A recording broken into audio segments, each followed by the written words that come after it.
Welcome to the FPL USA Press Play Podcast. You got Bucks and Brian joining. We're a little bored of the cups that are going on right now. We're looking ahead and excited for midweek game week 21. Brian, good to be bantering and podcasting with you. How the hell are you?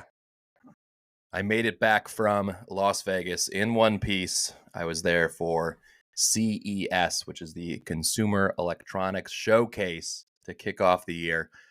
It's a conference with 140 to 150,000 people all across Las Vegas, showcasing all the crazy emerging tech, AI, robotics, and all the rest in between. So my company was very, very busy, and I've had more happy hours than I've kind of fit into a 4-day span than months. So I'm lagging behind a little bit. You're gonna have to pick me up this episode here, Bucks.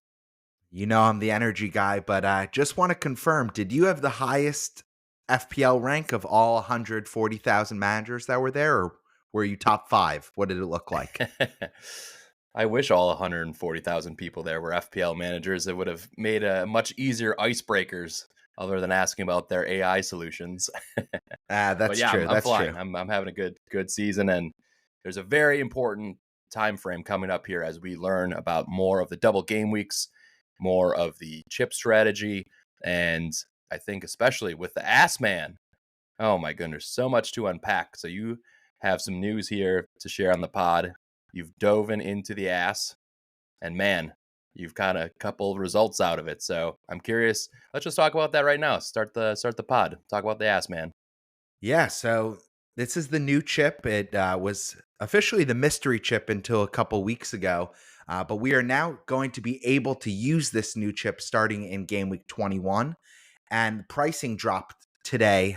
This episode is being recorded on Friday, January the 10th, and again, it's just a new dynamic that I think is going to most reward engaged managers. The Ass Man chip means that you will be picking a manager as part of your team value. So you will need to make a selection there. And then if you want to swap, you will be required to use free transfers that you stock up.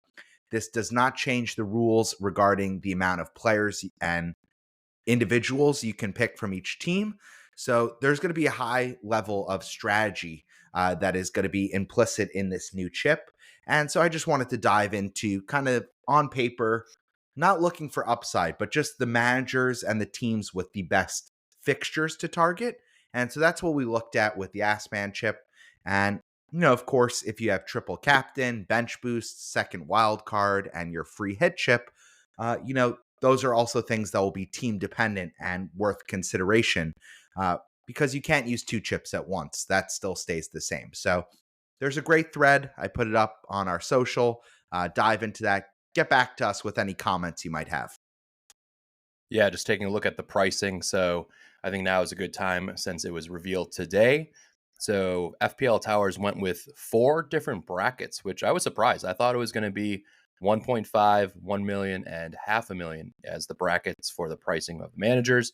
Instead, they did it a little differently. So starting with the cheapest ones, you have a blank Everton slate because lo and behold, Everton are rolling the dice, and he is out of here as manager of the Toffees. So 0.5 million bracket is Everton, Graham Potter, who is now the manager of West Ham. He stays in London.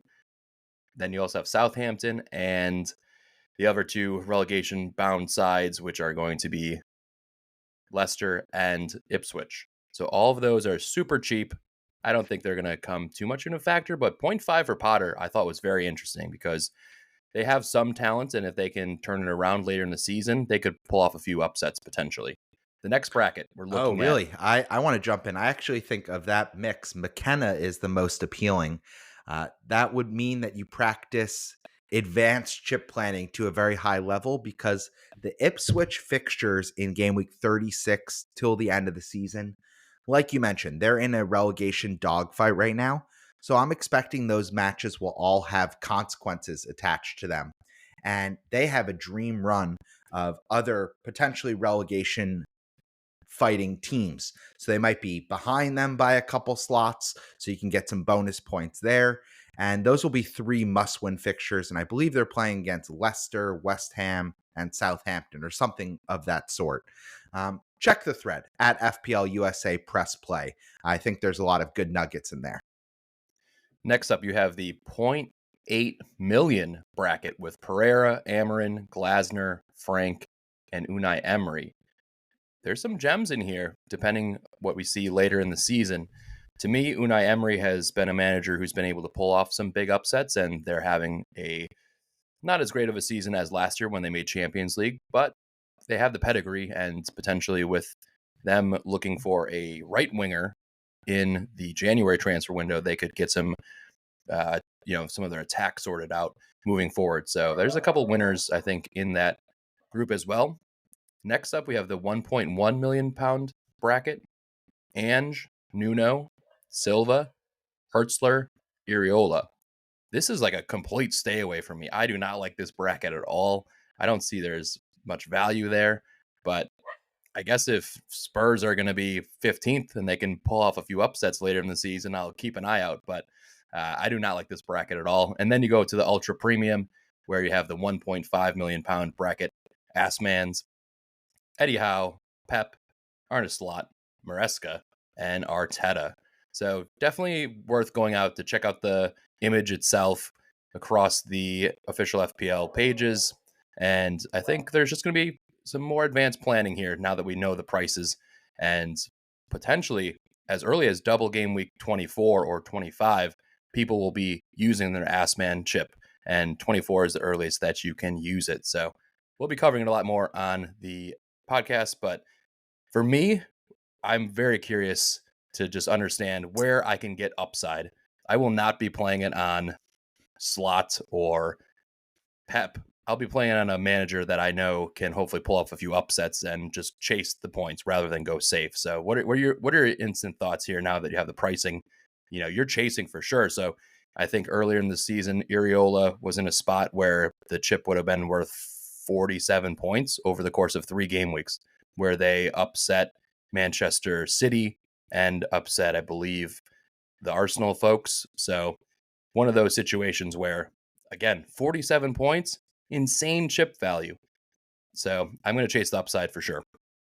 Yeah, I think, like I said, McKenna jumps off the page if I already use my bench boost chip, which I'm not the biggest fan of. I think bench boost probably is the weakest of the chips when you look at it from a expected points perspective. So I think 36, 37, 38, if you're all set up, you could use the ass man on McKenna. Maybe spike some upsets there with the fixtures that they have. But otherwise, I think a double game week really is the most appealing way to target it. And Yes. I think that if we are being truthful and chasing upside, which is how I like to play the game, then using a free transfer is not a bad use of resources. So there's ways that you can get the triple. You get maybe Crystal Palace. They're one of the teams that are rumored to potentially have a double game week. So you get Crystal Palace a double against 2 teams higher up in the table than them. Get 1 win there, and then you swap it to a player, Glasner's 0.8 million. So you swap it to Pereira at Wolves, and then you get, Wolves who look like they're going to be an improved team in the second half of the season with a lot to play for. Again, I mean, mainly this screams you're going to have extra transfers. yeah, Not for only are sure. you going to have to be navigating injuries in your side and bringing in double game week players and having your lineup set there, you also might be using transfers to switch between the matchups that the bookies throw out there for upsets. Again, if you are placed 5 spots lower in the table, you get double the points. And then even if you are a lower side and you draw, you're still getting more points than you would have if you picked a favorite, like a heavy favorite in the likes of Liverpool, most likely, versus a lower side table. So it's very interesting. There are gonna be some bloodbath war stories that come out of the first implementation of this chip, and I can't wait to see all the carnage. Yeah, and I also think knock-on effect of the pricing is hopefully we're going to see that more dynamic style pricing extend to all the assets for next season. I think the way that they priced it was really brilliant. I want to give credit to official FPL and FPL Towers on this one. I think they really smashed it when it comes to the Ass Man pricing. Now, the knock on effect that I really see is that it's going to mean that Holland is really not on the menu for many managers because of the fact that we're going to want to have additional funds available. And, he's still priced above 15 million.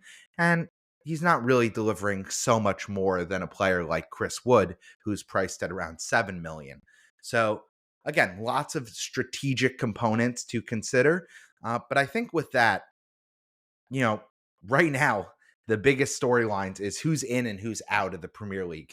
And That's that's right. starting at the transfer window. The January window is officially open, and there are moves that are being made on the fringes of most teams for right Yeah, now. no big But splashes yet. We're definitely eyeing all of the moves on the transfer market to see especially how it could change the landscape in FPL. But it seems like a few but teams are shopping and dreaming big, so I cannot wait to see how it unfolds. Agreed, but I think the nukes have been dropped when it comes to the gaffers on the sidelines because it's been utter carnage. I know, there's a term in the NFL, which is the American Football League, that is a little closer to our shores here in hashtag FPL USA, called Black Monday. And it's the Monday after the season ends where it's supposed to be coaching carnage. Coaches are fired left, right, and center. But the Premier League, they're kind of stealing their thunder right now because they've already had 5 managers lose their jobs this season. Most recently, we had Sean Dyche kind of out of nowhere gets dismissed as the Everton coach. No, thank you for staying up. No, kudos for managing us through 2 very challenging seasons with little to no investment and double points deductions, and yet we're still in the Premier League. They sacked the bald manager without even giving him a 6-pack, let alone a pint. That was pretty brutal. 3.5 hours before the kickoff of their FA Cup match, I believe. Truly insane to wake up that day thinking you got a big match ahead and then they sack him on a match day. That's bizarre to me.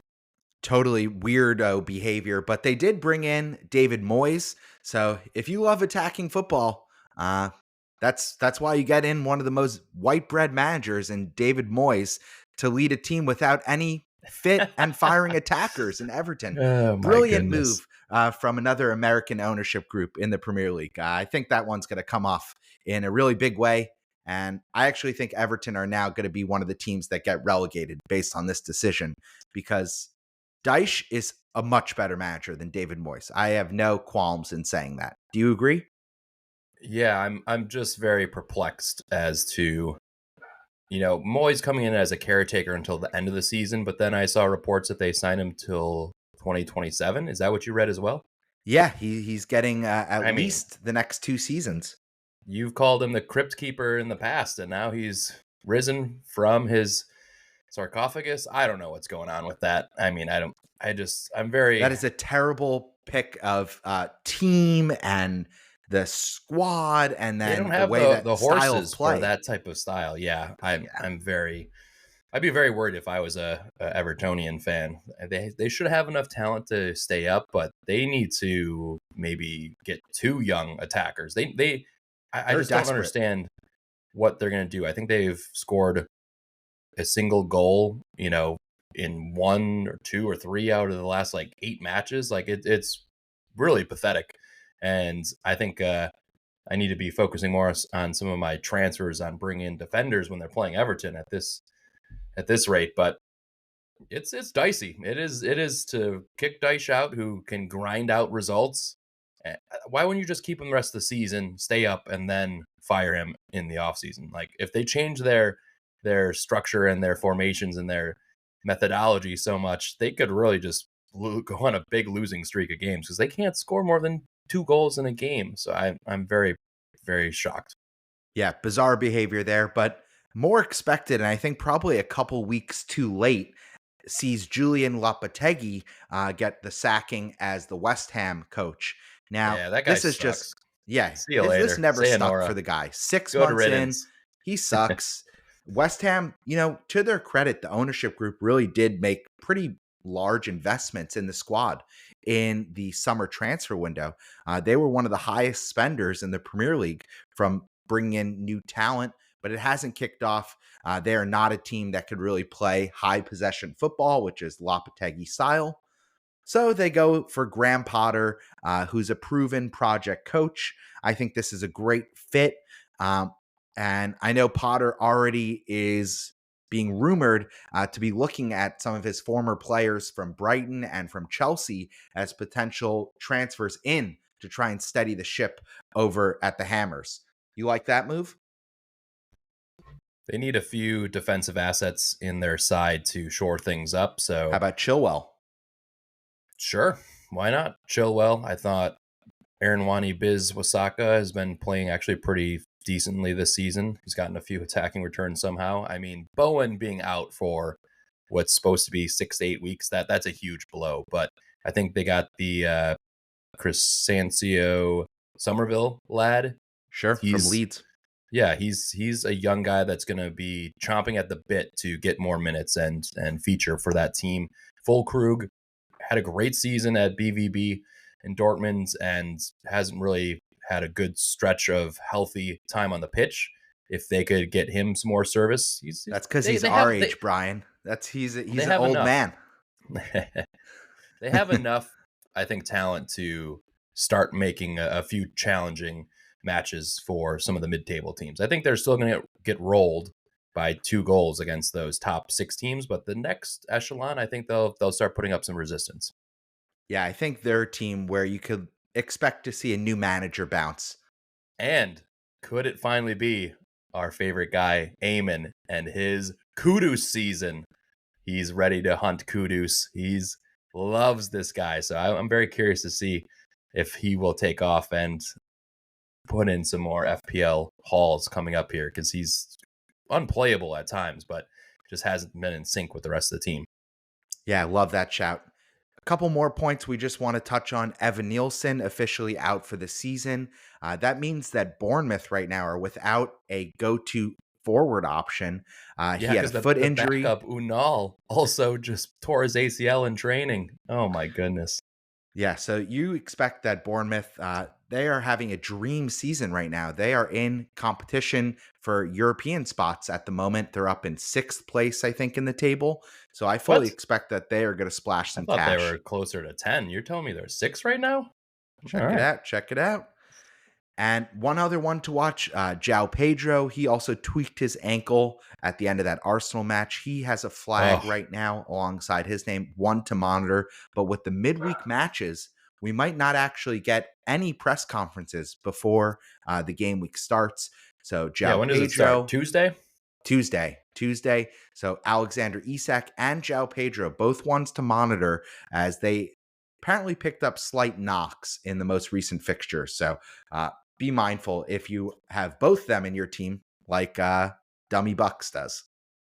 Oh, and then Dummy Brian over here. Don't you worry. We're brothers in arms with those strikers up top. I would be surprised if João Pedro comes off the bench if he has an ankle sprain. So I don't think we're going to hear much. Maybe we'll get some leak on X, but I'm probably going to start him and then assume that if it was a bad enough ankle injury, he's just not going to play any minutes because Agreed. I I think think that's the that's way to where attack it. the Hertzler thinks of him as a talisman, and you don't do that. But the other injury is actually something we can discuss a little bit further right now is Isak. He comes off in the 65th minute after he scores a goal versus the Gunners in the Carabao Cup, and he had some hamstring tightness. I do not love that at all because I was looking at him as my captain this week, and I still am, quite frankly. He's been on absolutely scintillating form over the last 6 game weeks, has an XG of over 6.5. He's just been phenomenal. But for captaincy, if he's only going to play 65 minutes and then get subbed off, you do not like that. So that one I'm definitely just praying that fraudward Eddie Howe comes and gives us some actual intel. Hopefully it's just all precautionary, but we don't want to captain somebody that plays 60 minutes like that. That's pretty bad. So That's a great Ugh. shout. I think he'll be fine. The initial reports were that he was back in training 2 days later.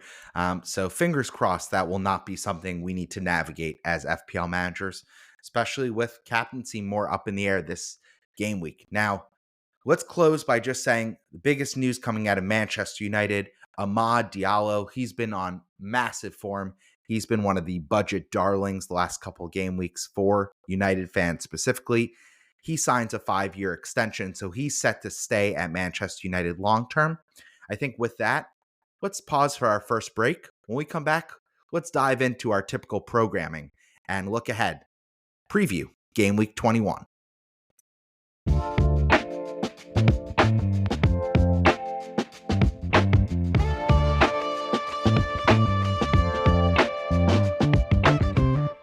Welcome back to the show. We are now going to take a look at some of the matches and where we expect all of our FPL glory to rain down from the heavens. Which stadium will it be, Bucks? Who do you want to start with here as the best matches for FPL halls? Yeah, so we ended on Manchester United, so let's start with them. They get a cupcake fixture, the most sweet of the sweetheart matchups, as they have the Saints traveling to Old Trafford. I think this will be a whipping post fixture and a get right game for many Bruno Fernandes owners in the FPL game. I think United smash them 2-0, very comfortable 2-0. Very interesting to see assets like a Bruno, like Ahmad. Will they deliver when managers call upon them? So I have my eyes on Ahmad as a possible transfer in. Somebody cheap that's, I mean, the difference between 3 million on Bruno, you're not getting the pens, but the open play and just the ability to sneak into the box and get some of these returns has really been impressive by the young lad who's very hungry and wants to prove to Amarin that he is his guy to play 90 minutes every game the rest of the season. So I'm looking at him actually as a potential Semenyo replacement, but Ooh. it's kind of tough. It's kind of tough right now. Bournemouth are going to go on a terrible run of fixtures, but then maybe Semenyo is playing the 9. He's he's just a very confusing player for me to own right now in FPL. So anyway, we'll talk about more of that in the transfer plan, the captaincy shout section. But yeah, I think this one, if they can take all of their goodwill from the Liverpool match where they were very competitive. I mean, Bruno had like a week off because of his damn red card, and he had one of the best matches he's played in years. Quite frankly, he was all over the pitch, truly the best player on the pitch, and that's saying something given the form of the Liverpool side this season. So definitely start your assets with a lot of fervor this week. All right, next up, we have Wolves traveling to Newcastle. Now, Dan's not here, so we don't have to pretend to be closet Wolves fans. And that's good because I think they might want to be hiding in the closet when they see the results at the final whistle in this match. I think they get absolutely smoked by the Gordies. Newcastle, among the hottest teams in the top 5 leagues, let alone in the Premier League alone. And I think Newcastle get all 3 points pretty comfortably. But I do think Wolves probably nick a late one. I think 3-1 to the hosts. Yeah, I see the Newcastle assets all doing quite well in this game. I think Hall will probably chip in with an assist. I would say that you should expect to get a return from each of your attackers, and that includes Jacob Murphy. I mean, this guy continues to shine, and he was involved in the goals that they put up against the Gunners as well, and just consistently putting in quality performances, even at this price tag. So everyone who went with Enzo, for example, over the last 5 weeks is crying, whereas Jacob freaking Murphy continues to just be part of the front three and deliver points. So all these guys should get points, and the home match. That's really what I was looking at for captaincy, is just they get behind those lads, and Isak is going to be taking on players left and right, and just really they should be a force in that match. Yeah, big home advantage at St. James Park. I've noted it before, but the field is actually tilted. So the direction Newcastle goes in the second half is downhill, whereas the other teams will have to climb on a slight uphill. Uh, And you're a Hall owner, right?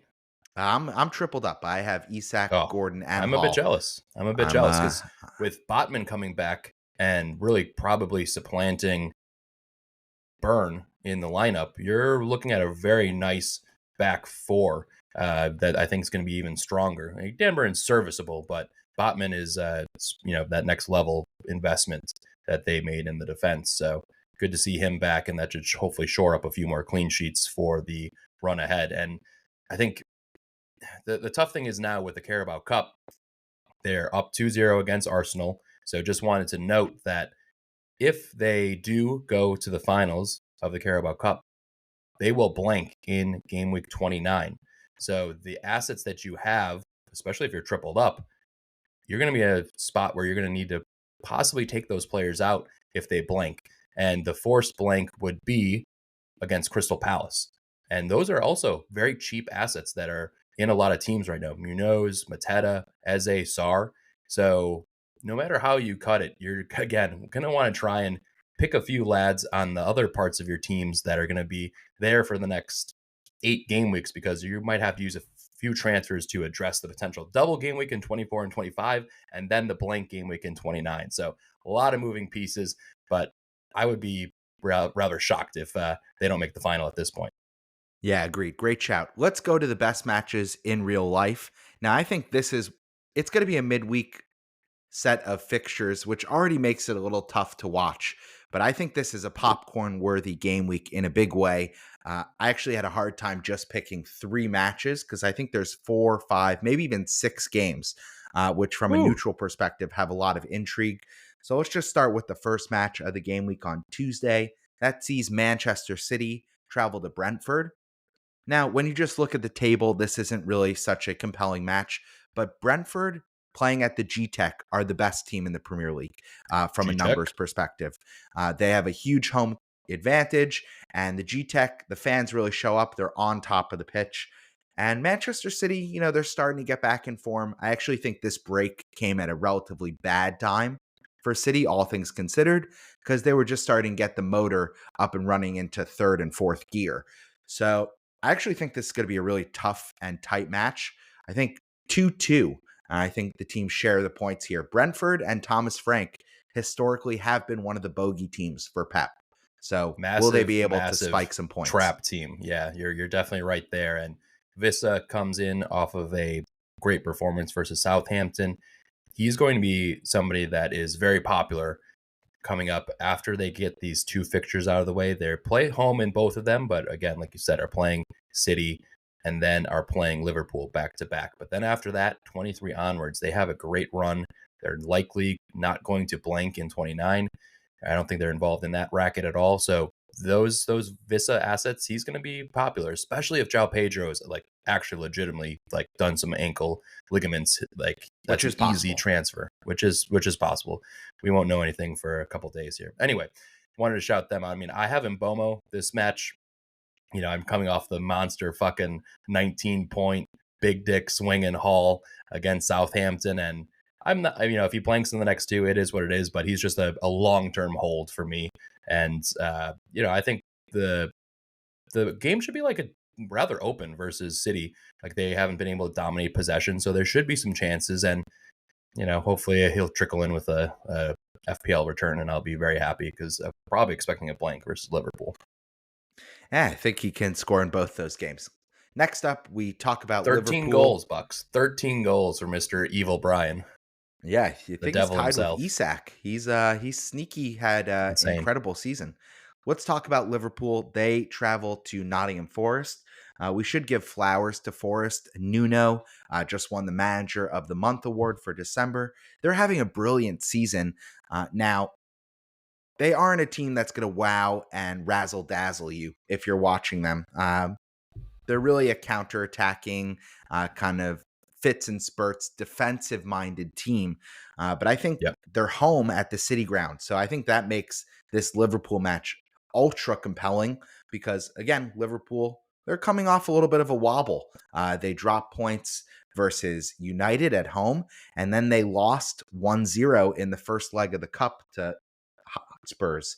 Now, it was the away leg, so I don't think any Liverpool fans are seriously concerned, but This is a team that hadn't really dropped points at all in Champions League or in the Premier League up until this point, and now all of a sudden they kind of have two surprise results. So I A actually lot of think this is rotation, another. a lot of rotation in that first leg for Liverpool. Nah, And then Salah Endo, started. They played their horses. It wasn't like a B or C team by any means. Now, I do think yeah, Liverpool have enough. I think they win this game 2-1. But I think it's kind of edge of your seats kind of 2-1. It's 1-1 going into like the 80th minute. And then maybe we see some spectacular Salah performance continues the dream season. What do you see here? yeah, and Morgan Gibbs White is rounding into form. He hasn't been FPL relevant because of all the midfielders you can choose from, but he has really been playing well this kind of stretch here where they've racked up all these wins. And I think when you're looking at the combination of him and Chris Wood, you're just hoping to get one goal or so. As a Trent owner, I think we just chalk it up as a big stinker. It was very cold as all get out, and he just had a terrible, terrible match. But so did a lot of the other players on Liverpool. You can't let them skate off either. Just drop their level of performance a bit whilst the folks over at Manchester United raised theirs. But I expect him to start. He did not start in the earlier match in the Carabao Cup first leg, so I think you just hold him. I wouldn't necessarily buy him ahead of the double game week yet. I just want to see if there's actual threatening, you know, Bradley minutes coming in. So hold him if you got him, but I wouldn't rush to sell yet either. Oh, he's firmly in my team and he'll be starting in game week 21, but he's on the chopping block. Now, he's just so expensive and he's not really anywhere close to being the highest scoring defender right now. So I just think there's lots of value elsewhere, and if your cash value, team value strapped like my team is, like many managers' teams are, maybe you didn't get onto Salah or Chris Wood or Cunha as early as you wanted to in the season. I think he's a perfectly viable sell to Nah. fund improvements Oh, elsewhere. I wouldn't I hate necessarily do it. this. Not until game week 26. If you have him in your side, the taking him out before a double game week is Hmm, not the route I would go at all. You can find interesting. plenty of money elsewhere if you, especially if you don't have Holland. There are definitely other ways to improve your team. Hold him through the double game week because he's a player that if he does play 120 minutes, 150 minutes, he pops off with 22 points and you don't have him because you sold him to get whoever the fuck. You're going to be pretty mad at yourself. So hold him through the double is my big recommendation there, and just be patient. All right, there you go. Last but not least, there is the North London Derby. Spurs go to Ooh, Arsenal this time around. And again, I think it's a really good time for Spurs to be catching Arsenal. I think both teams are not in great runs of form. I think this is 2-2. I think this is actually a really interesting and chippy game, more than it is kind of a fun open watch like we could expect from some of the other matches. yeah, Sonny Boy penned his contract extension to stay there. I think he gets a goal, but this is a 2-1 victory for the Gunners while they host at home. But it should be an entertaining match. You love when some of these top teams across London face each other. It gives that extra incentive to shit talk the man next to you wearing the other Capes jerseys. Yeah, I one team is down 2-0 in the Carabao Cup semi. The other is up 1-0, but I think vibes are maybe mid at both these fan bases at the moment. So, with that, let's transition to our final segment, transfer plans and captaincy shouts. Miss you, Wolf.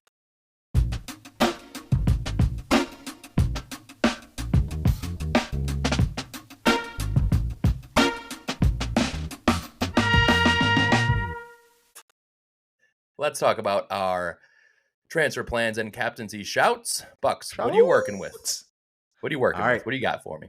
I got 2 free transfers. I got 0.5 million in the bank. Now, my bus team, I have the captaincy armband on Alexander Isak, and Love it. my plan right now is to just roll. Now, I have 2 free transfers. I do have a couple problems in my team. I have João Pedro, who's flagged. I have Bergval on Spurs, who's my cheap fifth mid. Uh, And right, I would like to have at least 7 fit attackers in a perfect world. Um, I have Rico Lewis, and I have Verschitten. He sucks. Verbruggen, he doesn't deserve the number one. Oh He's my he's more goodness. he's more doo doo number two in my book from an FPL perspective. We have had way too many shares of Brighton this Yeah, ain't season. that the truth? That team, they're going to be on my cross off naughty list for the rest of Yeah, 2025. I one think. in João Pedro is more than enough, and I know I had my little dalliance dance with what's his face Van Oh, Hecke. That was Van fucking awful. So, all right. Well, you're in an interesting spot here. I mean, yeah, I got triple on Newcastle, Newcastle, and you hope to get triple a lot of Liverpool. points there. Yeah. Yeah, so I have those two triple ups, and then And I'm holding Luis strong with. Diaz, he owes you points because he's He's going been to a play the mixed nine. bag. He'll play the Okay. 9 against Forest, which I think could see some points. And I'm also going to just rock steady with Nico Jackson. So I'll be playing a 3-4-3. I have a high expectation João Pedro does not play, but it's a risk reward thing. He has Ipswich away. That's a fixture I would want him to play in if he is at all fit. So I'm going in 3-4-3. Most likely going to end up going 4-4-2. Yeah, I think it should be a green arrow this game week. We'll see. I need one after game week 20, which was brutal. Yeah, and you can't get Bergvall to Ahmad, right? Like, there's nothing fun there trying to get a cheap striker. Can't afford Murphy, right, in that slot with one I move. could go Murphy straight swap, but the issue is I have triple How much Newcastle is this already, guy? so I would have Oh, to. he's four. No, you can't. You can't even afford Murphy, bro. He's 4.4. You got $500,000 in the bank. Yeah, you're stuck. You're stuck there in that formation right now. Yeah, it's really just I have my ideal triple up on Newcastle and on Liverpool, and kind of that's why the Trent news, if I was considering slot for the Ass Man chip, Trent or Luis Diaz would be the ones to make way.